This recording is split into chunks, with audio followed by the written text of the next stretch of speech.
Good health to you, fellow Ukrainians.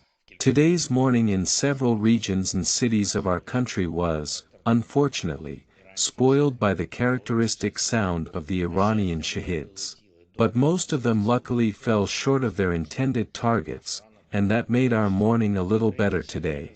30 shahids were shot down, not bad. I thank all our anti-aircraft fighters, pilots, and mobile fire groups for this result and for the protection of the Ukrainian sky. And I am especially grateful to the 96th Kiev and 208th Kherson anti-aircraft missile brigades, which showed the greatest accuracy today. These shahids, which were used by Russia, are from a new shipment of drones. This is the terrorist internationale of two regimes helping each other to fight against people. Well, both of them will be held to account for it. This week will be quite active for us in terms of international events and negotiations. I held several meetings today regarding these plans. We will fight to strengthen sanctions for all manifestations of terror against Ukrainians and to get additional support for our state and our defense forces. Today I addressed the leaders of the 10 states of Northern Europe united in the Joint Expeditionary Force. This is a format of cooperation initiated by Great Britain. It includes the Baltic states, Finland, Scandinavian countries, the Netherlands, Iceland, and the United Kingdom itself. And my appeal today was very specific. Weapons, ammunition, new defense capabilities. Everything that allows us to speed up the end of this war. Thank you to the participants of the summit for the fact that we were heard today. We are waiting for new decisions regarding the supply of new weapons. The key task for all of us now, my task, and that of each of our diplomats and officials, is that the world support for Ukraine next year not just remains at the same level as this year, but increases.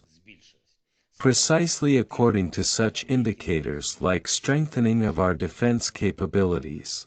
These are artillery, we need more guns and shells, these are modern tanks that have not yet been delivered to Ukraine, these are longer-range MLRS, modern and truly effective air defense. Please, if your opinion can be heard in the media, if you support our state in the expert field, you too can help to get everything that our defense forces need. The main thing is to speak for Ukraine with one voice and defend our common interest, everything for the victory of Ukraine, everything to help our defense. Bakhmut is the hottest spot on the entire front line, more than 1,300 kilometers of active hostilities. Since May, the adversary has been trying to break our Bakhmut, but time goes by and Bakhmut is already breaking not only the Russian army, but also the Russian mercenaries who came to replace the wasted army of the invaders. Just think about it, Russia has already lost almost 99,000 of its soldiers in Ukraine. Soon there will be 100,000 of the enemy's casualties. For what? No one in Moscow can answer this question. And they won't. They wage war and waste people's lives. Other people's lives, not of their loved ones, not their own lives, but the lives of others. Only because a group in the Kremlin can't admit mistakes and is terribly afraid of reality. But reality speaks for itself. I thank all our fighters who are heroically holding the Bakhmut direction, Soledar, Avdiivka, Maryinka, Kreminna directions. And the entire Donbas region, which was one of the strongest in Ukraine before Russia came. And which Russia is destroying to the scorched ground. Even such cruelty won't give the enemy anything. Today more consumers than yesterday are disconnected from electricity, due to several drone hits in the morning. But repairmen, as always, work very actively, around the clock.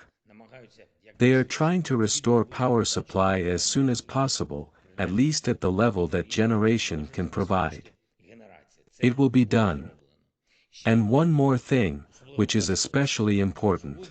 Today is St. Nicholas Day, a traditional day when we all wish peace and warmth, reliable protection and victory. I believe that Nicholas will hear us. Today, just on St. Nicholas Day, the project by Ukrzaliznytsia and UNICEF started, a joint project that can bring a holiday to Ukrainian children. To those who live near the front line and in the deoccupied areas. Special festive trains in 3 directions. Today, Donetsk region. On December 21st, such a festive train leaves for the Kharkiv region. On the 23rd, Mykolaiv and Kherson regions. They bring festive performances and more than 30,000 gifts. Thank you to everyone at Ukrzaliznytsia, UNICEF and the government who organized this project. I would also like to thank UNICEF separately for more than $100 million of support for Ukrainian families. More than 120,000 families, in particular those raising 4 or more children, children with disabilities, can get the financial support. In total, the program will cover more than 600,000 Ukrainians. Thank you for such support. Thank you to all those who help our people in this terrible time. Thank you to everyone who protects Ukrainians. And I want to turn now to all our friends and just conscientious people in Georgia. Probably, everyone could see the health condition of Mikhail Saakashvili now. Therefore, I appeal to the people of Georgia, to the authorities of Georgia, it is necessary to show mercy, especially on the eve of Christmas. What is happening to Mikhailo now is cruelty. This does not suit Georgia. This must be stopped. Please make a decision that can save his life.